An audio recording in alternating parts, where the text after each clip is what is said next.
Welcome back. You're watching Startup Central with me, Naintara Rai, working from home.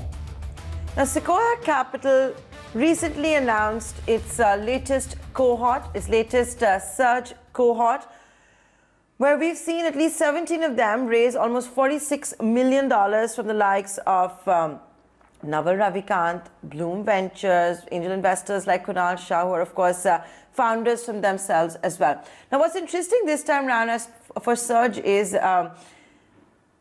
all the startups were shortlisted during the pandemic. So there were obviously no face-to-face meetings. It was all done virtually. What's also interesting this time around in the cohort, they're all building for the world. Yes, of course, they're building for their own domestic markets, but they're also building for the world. But don't hear it from us. Here is Rajan Anandan, the managing partner at Sequoia Capital, telling you about the latest cohort. We're incredibly excited to welcome our fourth cohort of Surge companies. And with the fourth cohort, our Surge community has expanded dramatically. We now have 150 Surge founders who are spread across 7 countries. What's exciting about this cohort is we have a large number of our companies, in fact, more than half the cohort, that is building for global markets from day one. In this cohort, we have companies that are based in our region, but that are targeting countries such as the US, Europe, UK, and we also have our very first company from Australia. It's an Australian startup that is actually building for the world. What's very exciting is this is our first COVID cohort. Our last cohort, actually, we started the cohort during COVID, but in many ways, those companies were actually founded before COVID. But in this cohort, as you'll see, many of our companies actually have been founded over the last 7-8 months. So they're really the first set of companies that were founded during the COVID period. And we're incredibly proud of them because they're showing immense resilience at this very difficult point in time. The other interesting thing is several of our companies, in fact, one that you will actually see, are digitizing and disrupting traditional offline industries such as healthcare, insurance, and logistics. And we think this is a theme that we're going to see more and more of is technology companies that are enabling traditional industries to digitize. But by far, the most interesting theme that you will see in this fourth cohort is really SaaS. SaaS companies that are both building for the region, India, Southeast Asia, GCC, but also building for the world. And we're very excited that over half the 17 companies in our fourth cohort of Surge are SaaS companies that are building pretty much either global or regional from day zero. Well, there you go. That's Sequoia Capital's managing partner, Rajan Anandan, who, of course, oversees Surge. And as a special for all of you guys, we're going to get you 2 startups from that cohort. First up, it is us-Shipsy, which is joining us right here. Now, us-Shipsy is trying to disrupt global trade networks. The name, when you hear us-Shipsy, what do you think of a ship? Well, that's what they're trying to do, except it's going to be like a Bloomberg-like network. They try to bring down shipping freights. You can see things real time. They claim they're already processing nearly 10% of the regular trade that you're seeing in the country. It's also got a very impressive list of investors. You've got InfoEdge, you've got Kunal Shah, and Naval Ravikant. Joining me now, co-founder and CEO Soham Chokshi, joining us live right here on Startup Central. Soham, thanks a lot for joining us on this edition of the Startup Central. Good to have you on the show. You were logged in, listening to Rajan Anandan talking about why this particular Surge cohort is really, really special.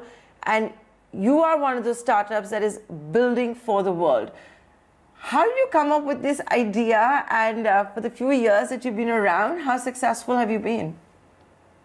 Yeah, that's a good question, Nandra. So, I'll just start off with, one of the things that Rajan also mentioned, right? That one of the special things about, companies in this cohort, right, is they're kind of enabling and disrupting very traditional businesses, right? If you think of global trade and logistics, it's been around forever, right? But if you really look at how trade happens, you'd be surprised to hear that, there are cases where a container actually reaches from port A to port B, but because a physical document could not reach there on time, right, you could not actually take out the container, right? So the point is that, all of these different entities, whether it's the exporter, importer, freight forwarder, shipping line, customs agent, transporter, they're all just kind of connected on one platform called email, right? And these are some of the largest companies that we work with, right? They're all just, it's all kind of manual and not digitized, right? So we're basically building the platform to help them connect with all of their trading partners, logistics partners, to really digitize and automate the way trade happens, thereby creating the OS for global trade. You asked, where we got this idea from. So, in terms of the founding team, so myself, Dhruv, Harsh, we're ex-bankers from Deutsche. That's where we use this platform called Bloomberg. Every morning we'd kind of sign in to the platform, and all our trading partners, would be there. The hedge funds, our own team members, our analytics, trades, chats, communication, everything was on the single platform, right? And we'd sign in the morning and we'd sign out at night. Now imagine if all of those transactions were actually happening on email, right, and not through this universal platform. That's actually where the underlying goods are right now, right? All of those transactions, all the communications are happening over emails and now even WhatsApp, right? So that's really where we got this idea that if there can be this entire global platform, right, why isn't there one for the goods, right? And that's what we've set out to build. And, like you mentioned, we're working with some of the largest enterprises in India, Middle East, and Southeast Asia. Those are our focus areas right now. And, like India's largest telecom and petrochemical company, India's largest steel manufacturer, right, mining companies, right. And all of these kind of, we have 120 plus customers contributing to nearly 10% of India's total containerized trade volume. It's a super exciting space to be in. And I think COVID has actually forced all the enterprises to really digitize, to really see that even working away from the office, how can you ensure that things are digital and really automated?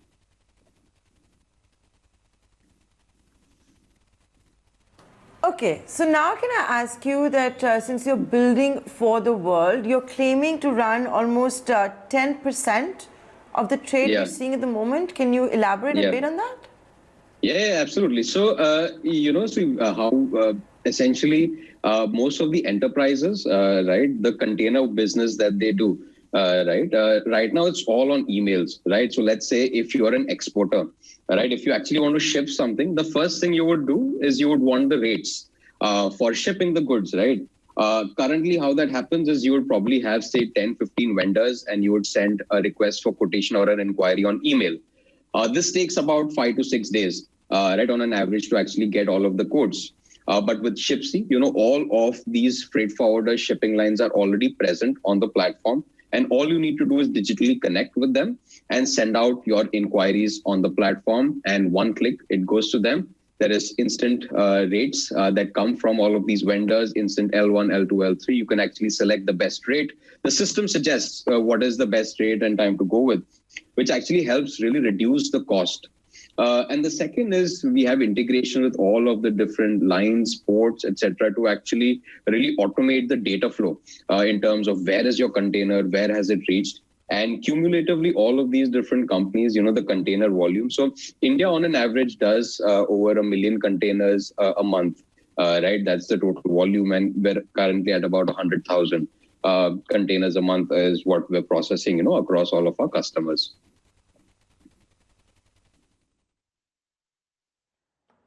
So what's the plan going forward? What do you hope to get from this cohort? What do you hope to get from Surge? Absolutely. So, one of the key things right now is that, in terms of the market is massive, right? If I just talk in terms of numbers, so India, the freight spend on just the containerized movement is more than $40 billion. Right, and that's just India. If we put Middle East and the entire Southeast Asia together, that's over $200 billion that we're talking about, right? And there are, millions of enterprises that are contributing to this.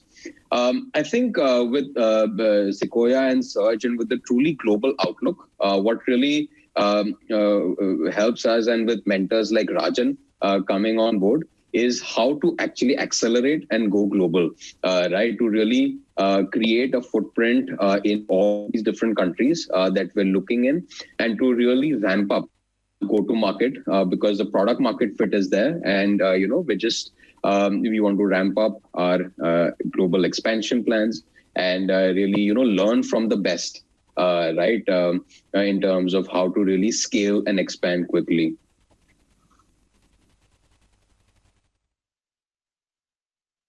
But you've also had before Surge, and of course, Rajan Anandan's mentorship is world famous. I don't want to go on about it, but I also want to understand how you got the likes of InfoEdge, Naval Ravikant, and even back home Kunal Shah on board. How did that happen?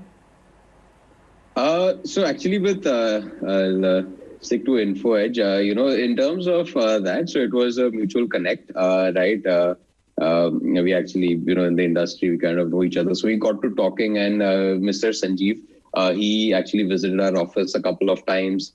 And, it was just that connect, right? We were also wanting to actually partner with someone who could help us grow.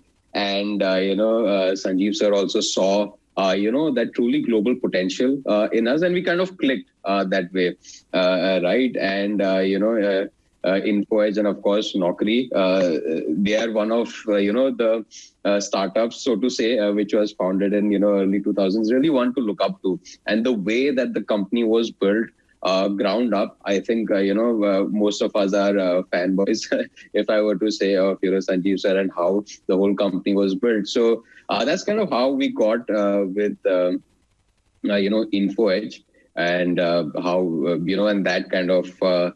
They were the ones that really helped us, that was late last year. And then we were joined, they kind of doubled down on their investment this year and had, Sequoia Surge also join in.